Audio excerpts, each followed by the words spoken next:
Buenos días, chicos. Vamos a hablar de los estados de la materia según la teoría cinética, ¿de acuerdo?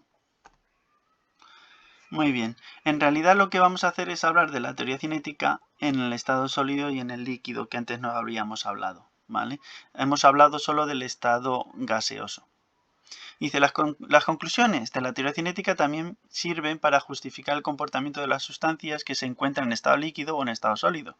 Para ello partimos del planteamiento inicial de esta teoría. Un sistema material está formado por partículas en movimiento, cuya velocidad determina la temperatura a la que se encuentra. Entonces, ¿cómo se deben entender, por tanto, los tres estados de agregación de la materia? ¿Vale? Entonces, el primero, el estado sólido. En el estado sólido, las partículas que constituyen un sólido se encuentran fuertemente unidas unas a otras. Es lo que se denomina fuerza de atracción o fuerza de cohesión, ¿vale? Por lo tanto, por lo que apenas pueden moverse, tan solo pueden vibrar sin perder su posición. Se encuentran en un sitio determinado del espacio y se mueven hacia los lados o hacia arriba y hacia abajo, pero como un péndulo, como un movimiento de un péndulo. Ese sería el movimiento de las partículas. Como están unidas mediante fuerzas electrostáticas unas a otras, no se pueden ir a otro sitio, sino que permanecen en él. Y estas fuerzas son muy altas, son muy intensas, entonces no se cambian de sitio.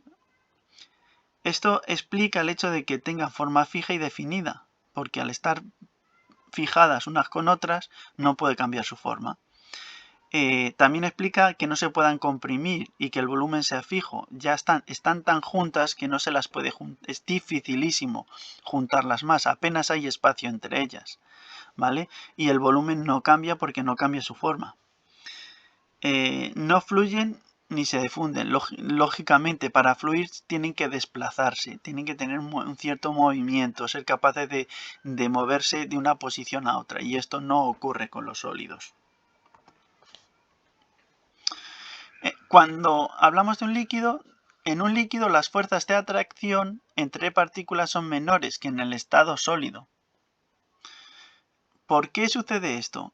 Para tener un líquido hay que calentar el sólido, por lo tanto las partículas del sólido van cogiendo más energía y se van moviendo cada vez más, van vibrando cada vez más. Llega un momento que el movimiento es lo suficientemente grande como para que las partículas abandonen su posición y empiezan a deslizarse unas con otras, como las personas dentro de un tren, ¿vale? Imaginaos un tren con muchas personas, ¿vale? De manera que hay poco espacio entre ellas, pero pueden deslizarse, pueden mover unas entre otras. Eso sería un líquido.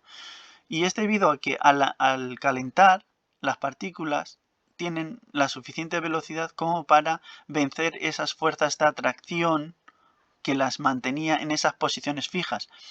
Aún tampoco tienen la velocidad suficiente como para separarse unas de otras, siguen juntas, ¿vale? Pero ya se pueden deslizar unas entre otras. Esto explicaría el que la forma del recipiente cojan la forma del recipiente que los contenga, porque al no tener una posición fija, no tiene una forma fija y se adaptan al recipiente.